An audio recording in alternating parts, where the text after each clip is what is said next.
Soyez les bienvenus dans votre Flash Shenong. Sébastien Hans, Yannick Vivien. Bonjour. Cofondateur du programme Shenong Institute, premier site de e-learning entièrement dédié à la pharmacopée traditionnelle chinoise. Alors aujourd'hui, nous avons avec nous un invité d'honneur et nous sommes particulièrement heureux que cet invité ait accepté de répondre à nos questions pour ce Flash Shenong. Christophe Andro, bonjour. Bonjour. Merci d'avoir accepté cette invitation pour le Flash Shenong. Alors, Christophe Andro, faut savoir que c'est avant tout un ami depuis quelques temps. C'est aussi Yannick et à moi-même notre mentor au niveau de la médecine traditionnelle chinoise. Christophe Andro nous a donné l'amour des textes classiques et de la médecine traditionnelle chinoise classique. Il nous a permis aussi de traduire les textes classiques à travers son apprentissage. Il nous a offert notre premier texte classique. Voilà, Christophe Andro est en quelque sorte aussi à l'origine de Shenong Institute, de par le fait qu'il nous ait montré la voie. Il est aussi le descendant de l'enseignement du regretté professeur Léon Coquillan. Christophe Andro, merci. Et voilà, donc Shenong Institute, c'est un programme d'enseignement de la pharmacopée traditionnelle chinoise en ligne, sur Internet. Est-ce que tu aurais quelques mots à dire sur cette idée? Alors oui, j'ai même beaucoup à dire. Je suis content du projet de Shenong Institute. D'abord, rien que le nom de Shenong est porteur par rapport à la racine de l'histoire de la médecine chinoise. Lors de la première année, développe l'étude des plans des 100 produits essentiels de la pharmacopée chinoise avec ayant comme appui le Shenong Ben Shaoting et les textes classiques. La deuxième année correspond à l'étude des 100 formules essentielles, toujours en prenant comme base les textes classiques, et puis nous en parlerons aussi. La troisième année, on mettra ça en pratique, toujours basé sur les théories fondamentales du Meiteng. On mettra en pratique tout ça à travers l'étude de cas cliniques. Alors, c'est vrai que les 100 plantes et les 100 formules viennent de la maxime du professeur Léong qui disait qu'avec 100 plantes, 100 formules et 100 points d'acupuncture, on traitait les 100 maladies. Est-ce que c'était ce qu'il voulait dire?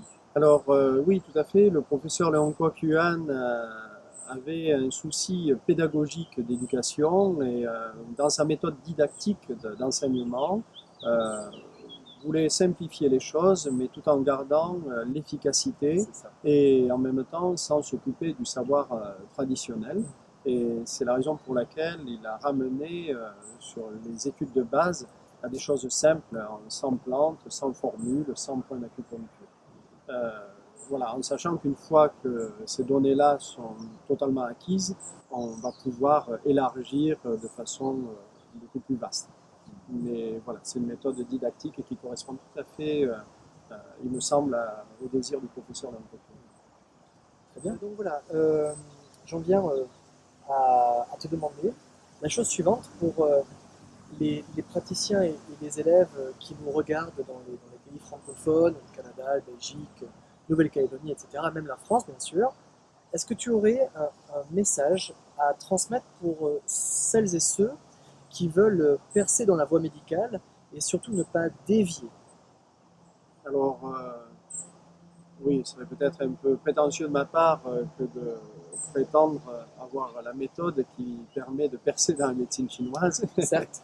Mais par contre, on peut peut-être éviter donc, certains écueils, d'éviter de commettre des erreurs dans la connaissance du savoir ou de l'étude.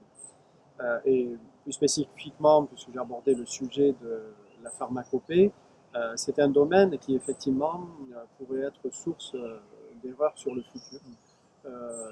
Donc si l'on choisit le savoir traditionnel, et pour ma part en tout cas je reste attaché à la tradition, c'est parce que derrière il y a des siècles d'expérience qui ont fait leurs preuves dans la pratique clinique, et donc on peut s'appuyer sur ce savoir-là. Ceci dit, ce savoir ne doit pas s'occuper des connaissances modernes, et il est bon de s'intéresser au nouveau savoir, d'autant plus que nous sommes en Occident, bien sûr, et qu'il est bon de connaître ce qui concerne notre culture. Donc voilà, partant de là, il est vraiment important d'associer le savoir traditionnel et les connaissances modernes. Mais pour les associer, il est important de ne pas procéder pour autant n'importe comment. Et si on s'intéresse aux plantes sous l'angle de leurs molécules pour fabriquer de nouveaux médicaments modernes sur la base des plantes chinoises, on risquerait d'oublier les principes de combinaison dont je parlais tout à l'heure sur la fabrication des formules et d'oublier aussi les principes fondamentaux qui gouvernent la philosophie médicale chinoise. Et donc, on n'aurait qu'un des aspects sur les 3 étapes.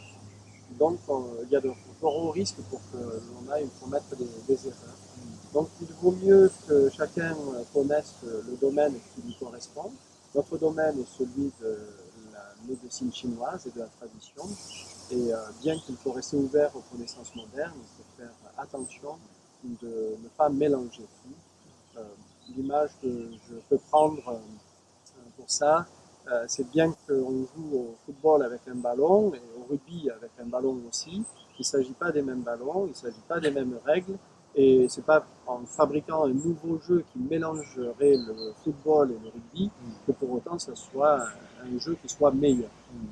Celle-là, elle est pas mal, je vais la retenir. Ouais, ça, c'est une belle image. Je vais la retenir, ouais, tout à fait. Ceci dit, je joue ni au football ni au rugby. Et donc, pour ne pas faire d'erreur, il convient surtout aussi d'étudier avant tout, c'est-à-dire de ne pas pratiquer sans avoir auparavant suivi une étude sérieuse. Et ce que tu veux dire, c'est surtout suivre une étude sérieuse basée sur les connaissances ancestrales de la médecine traditionnelle chinoise à travers les textes classiques, comme le fait Shenlong Institute depuis quelques années. Voilà, tout à fait. Cette base classique est un garant du savoir traditionnel et expérimenté sur le temps. Donc là, on touche à un aspect important aussi. Les connaissances théoriques sont certes utiles, mais si elles ne sont pas accompagnées d'une expérience pratique approuvée, ça risque de n'être que jeu intellectuel et du coup d'être une perte de temps même parfois. Exactement.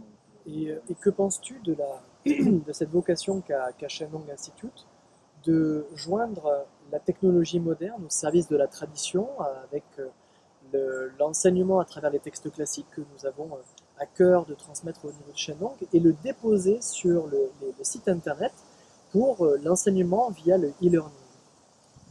Alors, effectivement... Parce que c'est une nouvelle, quoi. Je veux dire, c'est une première que l'on donne aussi au niveau de l'enseignement dans la pharmacopée chinoise. Et donc voilà, c'est joindre vraiment la technologie à la tradition. Alors effectivement, quand on parle de tradition ou de médecine traditionnelle chinoise, on risquerait de commettre l'erreur de penser que l'on est nostalgique et que l'on reste bloqué dans le passé. Le savoir médical chinois est d'une grande richesse et tout à fait d'actualité et il n'est pas figé dans le temps, il est en progrès constant et donc forcément il faut du progrès dans la voie médicale. La médecine s'est toujours enrichie dans sa tradition chinoise de tout ce qui était moderne, ce qui était nouveau. Par exemple, Sun Simiao, le grand médecin de la dynastie des Tang, qui a vécu 101 ans, a été un des premiers à utiliser des bandelettes pour analyser les urines et voir si les personnes comme ça avaient un ictère ou pas. Il était aussi le premier à utiliser des gouttes d'urine près de fourmis pour voir si les fourmis allaient vers les urines et à partir de là, estimer si la personne avait trop de sucre dans les urines et donc était diabétique.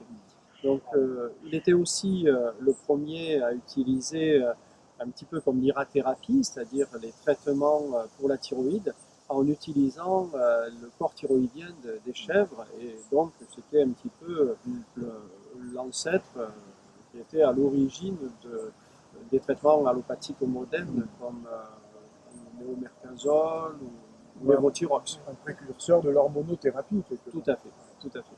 Donc du coup, il n'y a pas opposition entre ce qui est moderne et ce qui est ancien, il y a enrichissement mutuel.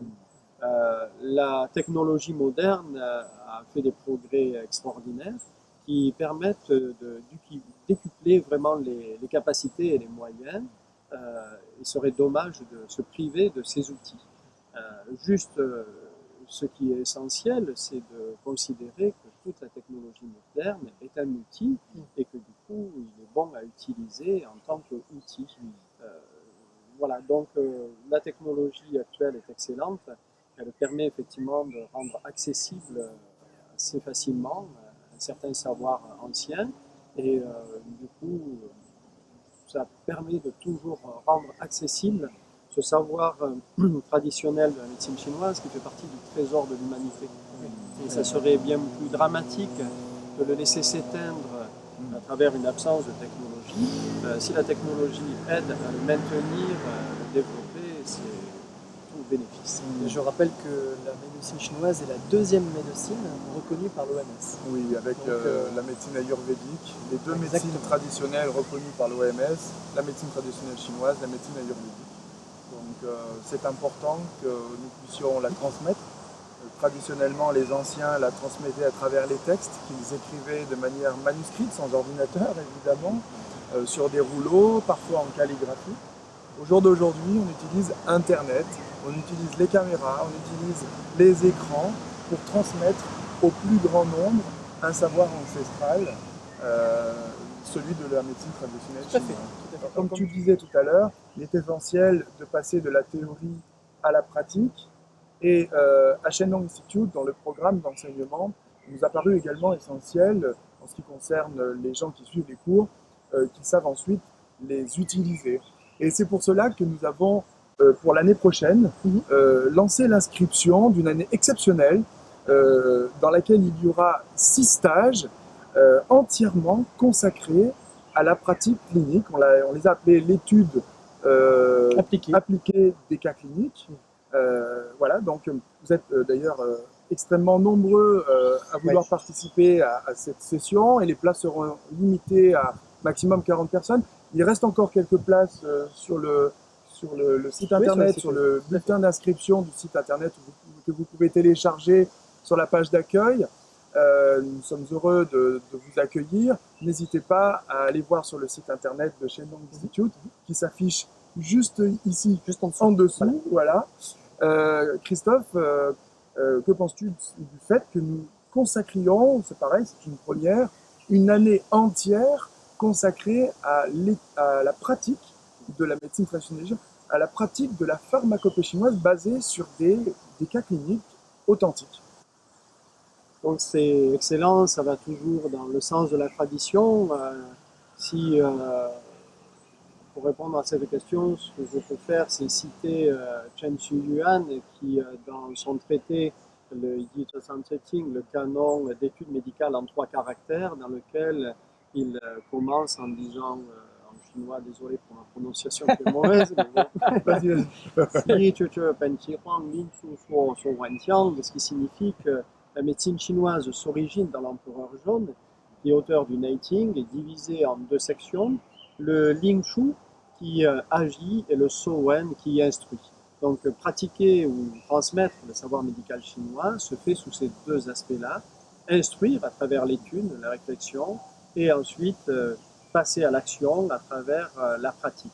Et du coup, les grands médecins de l'histoire ont souvent dans leurs ouvrages de transmission du savoir ont gardé une place importante à l'étude des Yihan, des cas cliniques, où on pouvait avoir un suivi de diagnostic, de soins, et c'est une manière d'approfondir l'expérience et d'aller plus loin dans le savoir médical.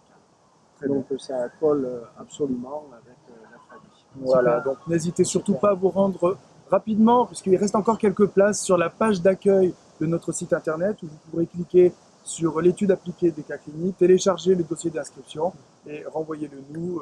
Nous vous réservons votre place. Ouais. Merci. Merci Christophe Andro pour avoir accepté de venir à cette interview pour le Flash Shenong. Et puis, Shenong Institute, c'est la technologie moderne au service de la tradition. Et Yannick et moi-même, on vous dit à très bientôt pour un prochain Flash Shenong. À bientôt. Merci, à bientôt. Merci, au revoir. Merci.